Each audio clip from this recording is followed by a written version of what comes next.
Welcome to Chelsea's Vocation. Chelsea raised two children on the autism spectrum, Justice and Noe, into adulthood. They're the reason why she can't help but smile when she recognizes autism in another human, especially a child. Chelsea spent almost 2 decades studying this neurotype as a parent professional, learning how to better adapt her own behavior and the environment around autistic children to both encourage and foster their development. She hopes through this podcast that you might better understand how neurotypical people process your neurology if you're autistic, or how to better yourself as someone who values autistic humans and your relationship with them. Chelsea is a lifelong learner and expects you are too. So don't hesitate to reach out to her through social media comments or the contact form on our website with your own insights. If you're coming to this podcast after the first 5 episodes, you may want to go to the show and review one or more of those foundational episodes to know where she's coming from. Either way, we're glad you're here now.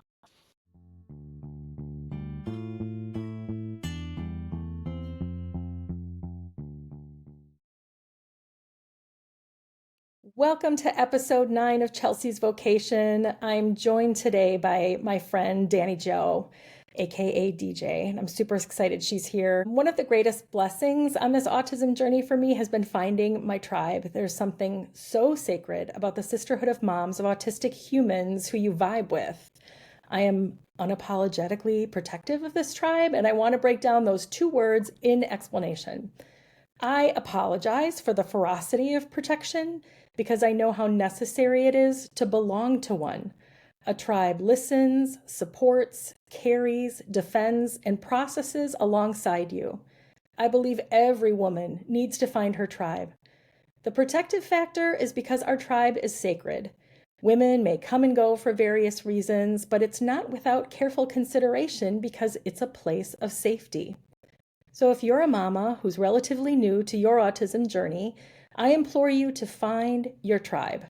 You might find them through your child's teacher or at a therapeutic intervention. They might be at a local support group or online. Figure out what your non-negotiables are for you, for what you want in your sisterhood, and commit to showing up for one another however you can.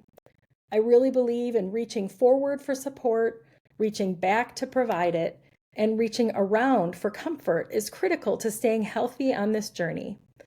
Thankfully, Dani Jo is in my tribe. And when I thought about the Mother's Day episode of this podcast, it was clear who I wanted to be a part of it. So here we go, DJ. Can you please describe your family's autism journey? For example, did you suspect Cameron was autistic, or what led you to seek an autism diagnosis? And then what about Chloe too?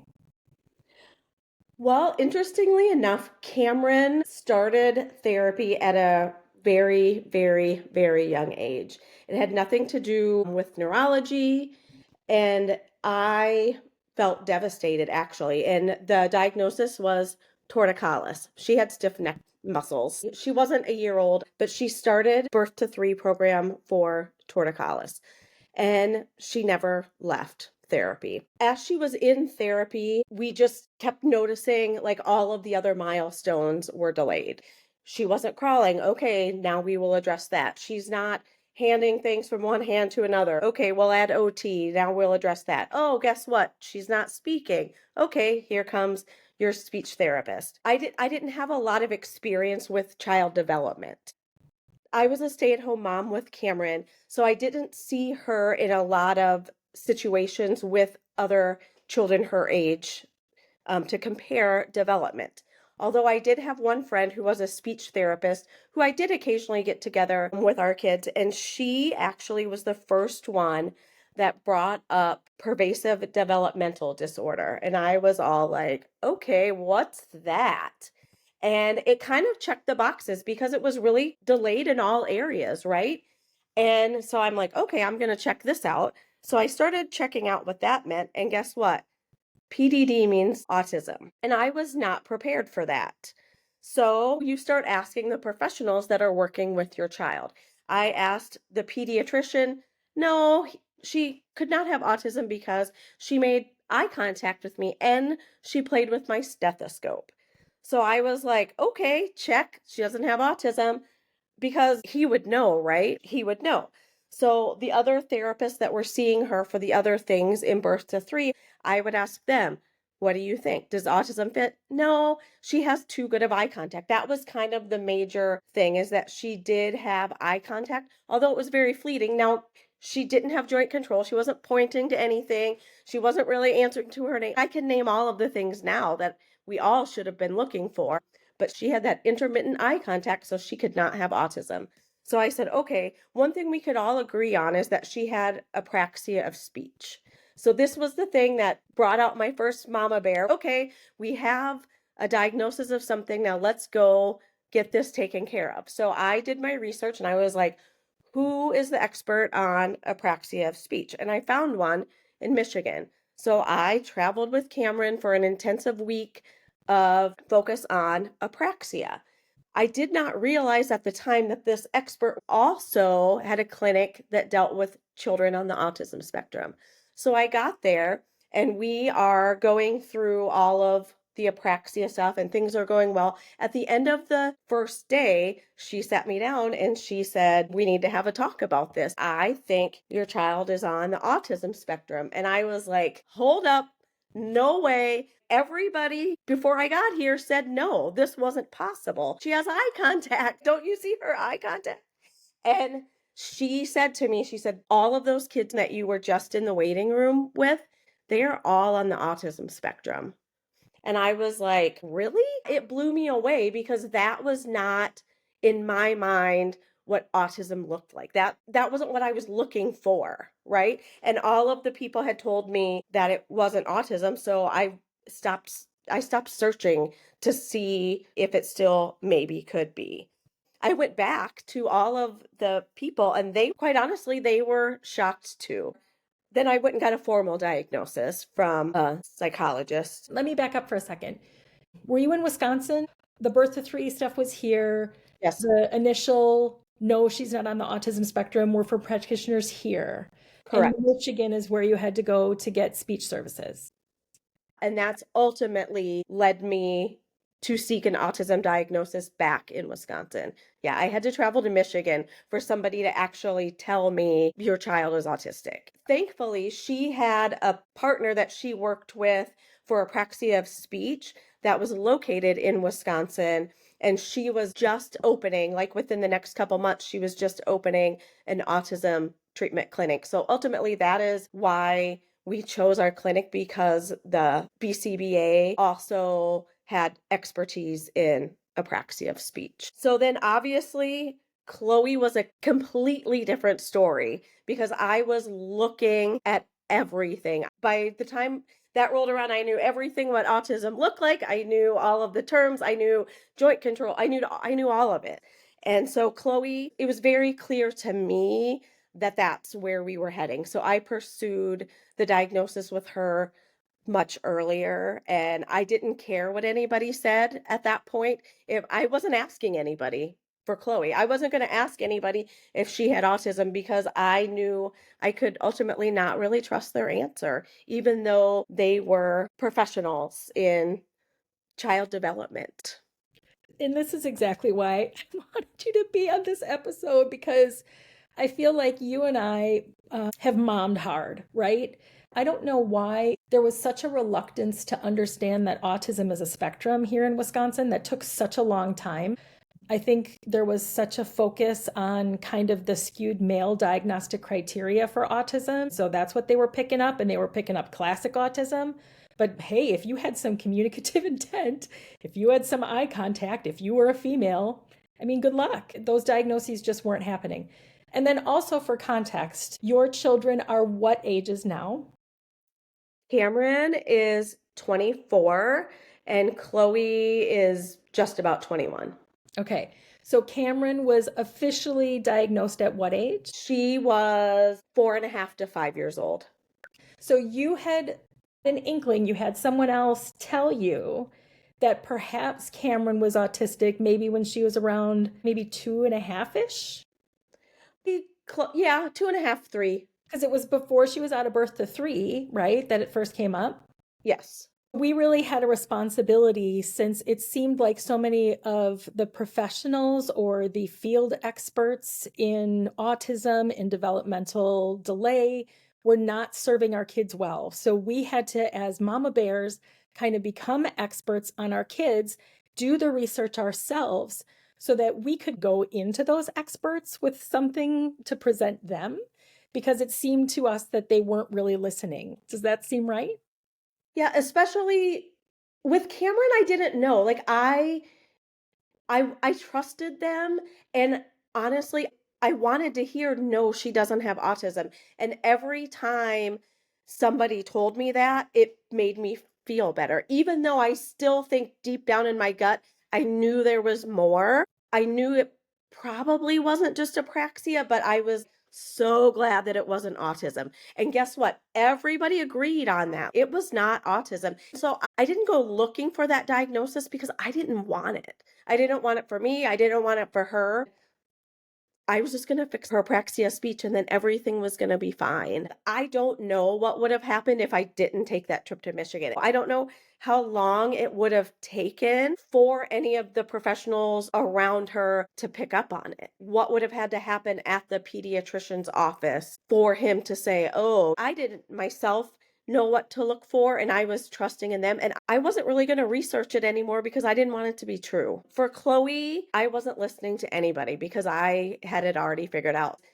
I had already seen them fail Cameron with not giving her that diagnosis, or at least leading me to seek out further testing for that diagnosis. With Chloe, I didn't ask anybody. I just marched her in there and said, "You need to test her because this girl's on the autism spectrum." The same person did the diagnosis for both of my kids, and he was reluctant to give Chloe that diagnosis. But at that point, she wasn't speaking. I just knew in my heart that it was gonna be that diagnosis, and I didn't wanna wait. At that point, I rather had her have that label and been able to start getting additional therapy and treatment than waiting around. Good for you for just taking the bull by the horns in that situation for Chloe. And the space that you had between the two of them gave you just enough time to, like you said, to kind of skill up on autism. I think where our paths really diverge in watching our kids develop is my youngest, Noe, had a completely different presentation of her autistic symptoms than her big brother did. I definitely knew developmentally something was different about Noe, but we were shopping Noe around for all kinds of stuff that didn't have anything to do with autism. And kind of like you, I was really grateful that Justice was getting intervention in our home, because the supervising psychologist looked at Noe and was like, "So when are we diagnosing Noe?" I'm like, "With what? With what? What are you talking about? We already have autism." And maybe that's a little bit of a difference. I'm curious to explore a little bit. With my kids, there really wasn't a concept of heritability, genetic predisposition to autism. It was really like, if you've got the one in the fill in the blank number that it was in 2000, you're just as likely as anyone else to have that one in whatever the number is. But then when Noe was diagnosed, we had two in the same family. People ran around mad in the medical community thinking that this was a real anomaly. By the time Chloe was being diagnosed, was there a shift there? Was there already like, yeah, autism runs in families? Did you get that from anyone? Not really. I mean, we were more focused on just like getting it done and not really caring why it happened or where it came from because nothing was going to change it. Um, and I think part of me was always searching because you feel the guilt as the stay at home mom and all of those things that you go through. So I was looking for more causes that could have been something that I did, or like in my family, like, did this come from my side? So you're searching like aunts and uncles and anybody who had any sort of quirky characteristics that weren't getting diagnosed back then. I kind of heard in your response that you might have had a similar journey to me. I really resonate with the 7 stages of grief framework by Nurse Jenny Wright. And that framework was designed kind of for, a terminal illness diagnosis or the death of a loved one or something. So it's not necessarily directly applicable. It wasn't meant to apply to an autism diagnosis, but I think the stigmatism around autism when our kids were being diagnosed was so profound that I think it did bring on an awful lot of grief. I heard some of that in what you went through, but I also heard too that you weren't looking to try to fix it. This is what the girls had going on. It's not anything that you were horrified by. You just wanted to kind of give them the supports that they needed to be the best versions of themselves they could be. As you worked through your daughter's diagnoses, was there anything that felt like a turning point for you or felt like a stage of empowerment? Things that you remember along your journey that made you level up? Well, I just want to circle back just briefly to the episode of yours where you talked about your journey and the stages of grief. I met you after you had went through that entire journey. So all along of our friendship, I've just been in awe of how you didn't go through all of the stuff that I went through. You were this acceptance human that had all of these skills to not have to deal with the grief and the comparison and all of it. But when I was listening to your episode, I was like, oh my gosh, yes, yes, yes. I related to so much of that.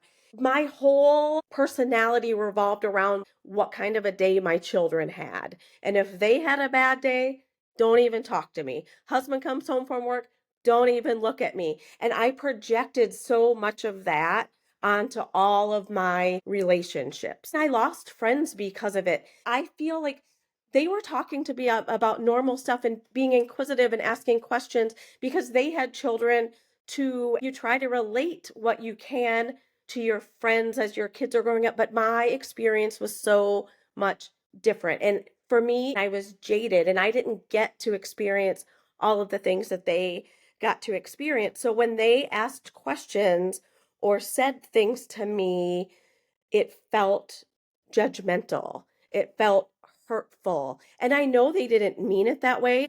They were curious. Now I would respond to it much differently because I would understand that they're curious and I am in a place mentally where I can explain it. I wasn't in a place when my kids were going through it.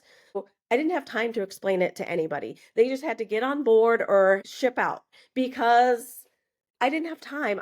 Everything was focused on them, and it wasn't until I started focusing a little bit on me and changed my attitude about it and became a softer landing spot for those questions and able to respond that our world really changed. So, back to your question, was there a turning point?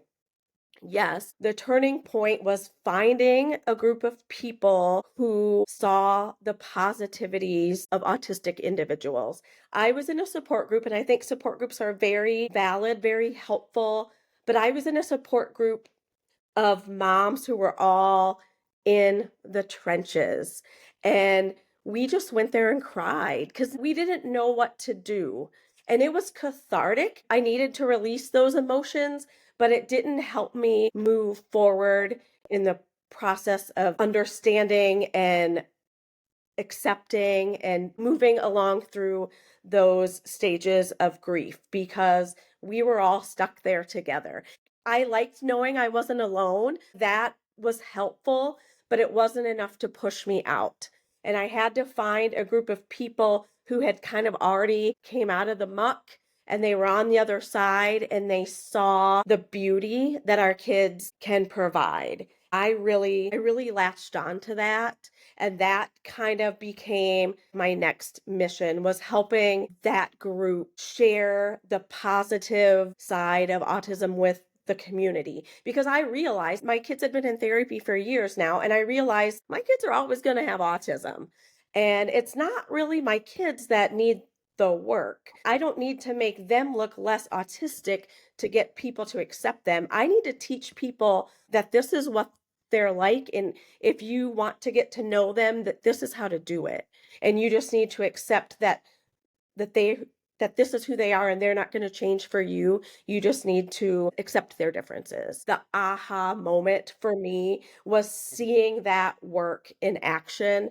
And it was everything for me. And it made me seek therapy for my own mental help. I needed to really flush some stuff out myself to really get evolved. And just like you said in your episode, it still comes. It still comes in those little waves. And I was so glad that you said that, because I'm like, yeah, I still get pulled back in there sometimes too. But exactly like you said, it doesn't last as long and it's not as hard because you've worked through it. When things that you have planned don't go as beautifully as you want them to, and you've worked so hard and you've done all the pre-planning, that you do as an autism mom. You're front loaded to make sure all of these things are executed so great. And then, something happens, it's out of your control. And you kind of reach back and you feel sad and you grieve for a moment in time of that experience. Yeah. And this is why we have our tribe. It's Yeah. because these are the things that we can say to one another and we understand it, we get it. If we haven't worked through that emotion yet ourselves, it prepares us for when we will be working through it. And also friends who can just like not talk about it for a minute, right? I know when we've gone out before, we're like, you know what? We're not talking about any of it. We're not talking about our kids. We're not talking about hard. We're not talking about IEPs. We're not talking about meds. We're not talking about any of it tonight. And that needs to be okay too, right? Because we're whole people aside from who we are to our kids. Thank you so much, Dani, for joining me on this special Mother's Day episode of Chelsea's Vocation. A shout out to all the moms. Extra shout out to those of you moms who are autistic yourselves and raising autistic humans. Thanks, Dani Jo. Appreciate you so much. Thanks for joining us for this episode of Chelsea's Vocation. We hope it was valuable to you. If it was, we'd appreciate you sharing it with someone, reviewing it, and/or rating it. Subscribe to the podcast to be notified when new episodes are published. We wish you the best as you learn, maybe unlearn, and do better for yourself and those around you. Chelsea encourages you to be gentle with yourself, be gracious with others, and be protective of your own and others' dignity. Until next time, take care.